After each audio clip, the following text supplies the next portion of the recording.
Nakalagay naman dyan, no? S-Lex, N-Lex. Ayan, no?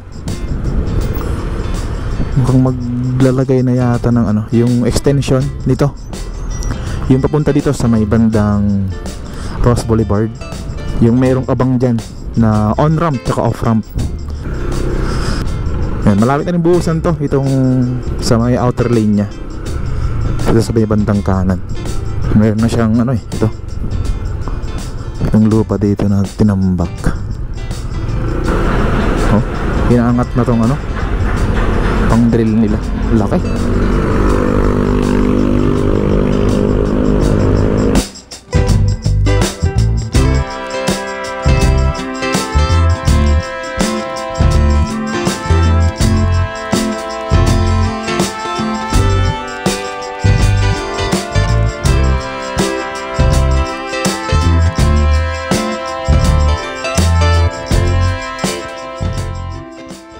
Ngayong araw ay May 1, Labor Day po. So shout out sa lahat ng magigiting na manggagawa dito sa Pilipinas. Happy Labor's Day po sa inyo. Lalo na yung mga construction worker na nagtatrabaho dito sa mga labas ng mga building. Yan, so shout out sa inyo. Magbaon tayo lagi ng mga tubig dahil mainit ang panahon ngayon. So bali ito yung ginagawa dito sa may ilalim ng Nagtahan Interchange. Ito yung drainage na naumpisahan dun sa may kanto.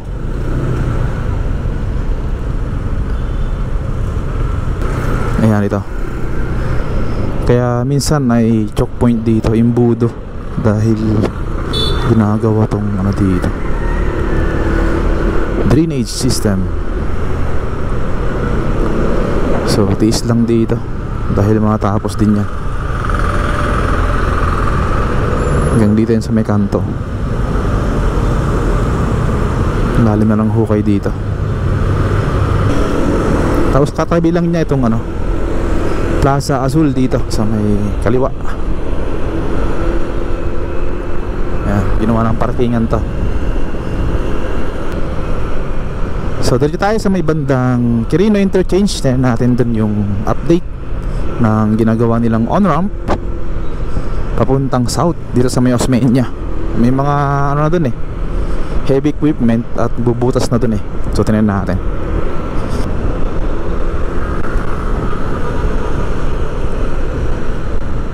Uy, nandiyan na sa ilalim yung mga gamit nila, mga river cage dito sa may kaliwa. Nakahanda na yan yung mga gamit nila dyan sa may on-ramp. Ayos. Ayun andun na yung mga equipment na pang drill nila. So malamang ngayon ay walang nagtatrabaho dahil Labor Day. Tignan natin kung may mga ongoing construction dyan. Daanan lang natin. Alright, ikat tayo sa kabila mamaya.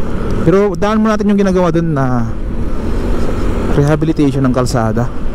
Yung papuntang Taft, meron ginagawang kalsada dyan. Tignan natin. Ano itong ginagawa dito? Parang may ginagawa dito SMC Infrastructure. Naghakot yata ng mga gamit.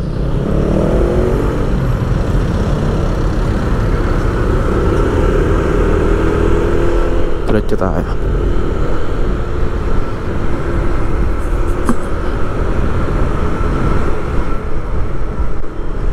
Yan, ito na yung kabubukas lang na off-ramp dito.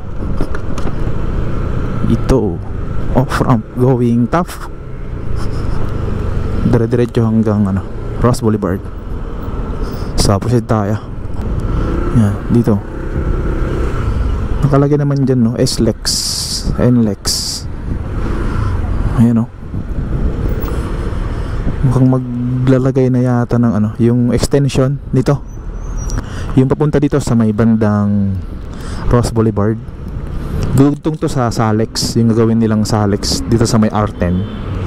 So hindi ko lang alam kung ito na dahil meron ng mga hukay dito. Ayos to pag umpisahan na. Kasi yung sa Alex dun sa may R10 ay umpisahan na yung mga poste dun eh. Naglagay na sila ng mga poste. So hopefully ito na yung ginagawa dyan, oh. Yung merong abang dyan na on-ramp tsaka off-ramp. Tapos ngayon puntahan naman natin itong ginagawa dito na rehabilitation ng kalsada. Yan, sa may kaliwa nagawa na itong isang lane, yung inner lane. Kasi yung extension papunta dito sa may Ross Boulevard ay dadaan dito sa may gilid. So tinanggal nila yung mga puno dito. Yan, meron na siyang meron na siyang markings.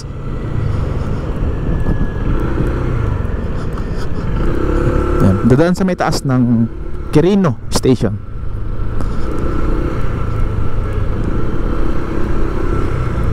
Yung rampa na yan. So ngayon, ikot lang tayo. Yan, ito yung ginagawang kalsada dito. Yan, malapit na rin buhusan to. Itong sa may outer lane nya. Ito sa may bandang kanan. Meron na siyang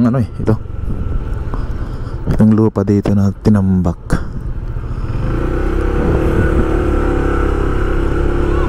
Yan. Tapos lalagyan na rin siya ng drainage para isahan na.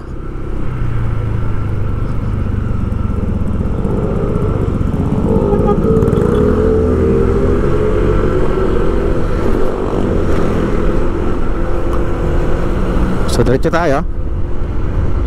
Ito yung on-ramp papuntang norte dito sa Quirino. Northbound yan, itong on-ramp na yan. Yung off-ramp naman na yun ay galing sa south. Yung mga galing sa south pwedeng mag-off-ramp dito sa may Quirino. So ito yung abang sinasabi ko. Ito naman yung abang ng on-ramp ito, sa taas. Sa kabila yung off-ramp. Yan, ito yung bandang on-ramp naman. Dito banda, on-ramp to, pa southbound yung ginagawa dito.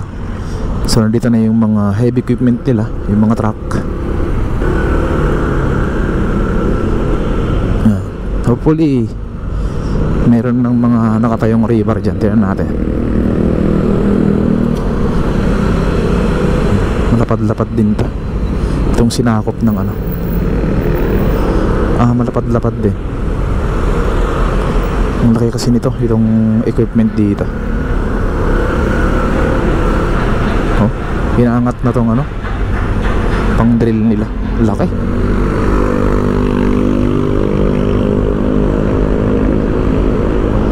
So yun.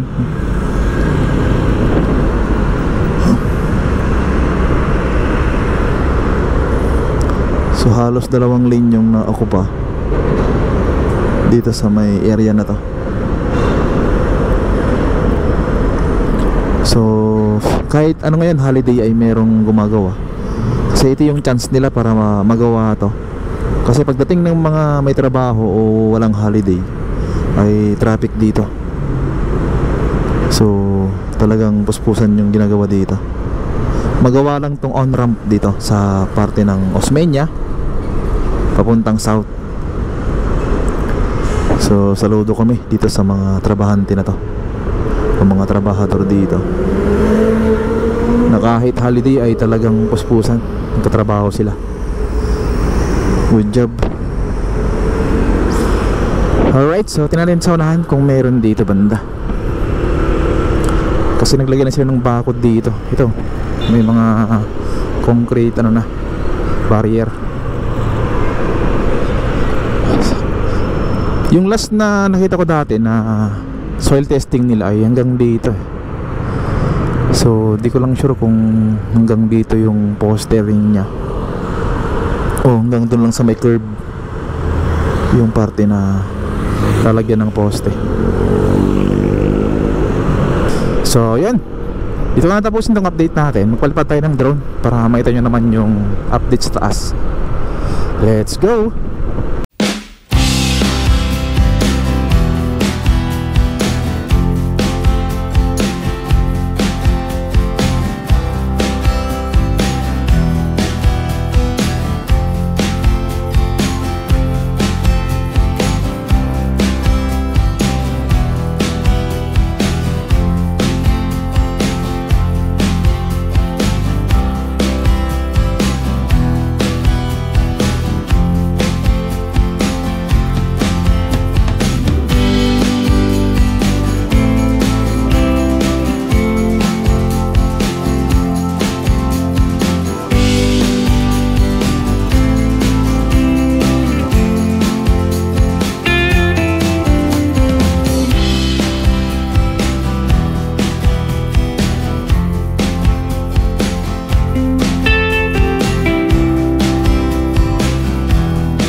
Bye.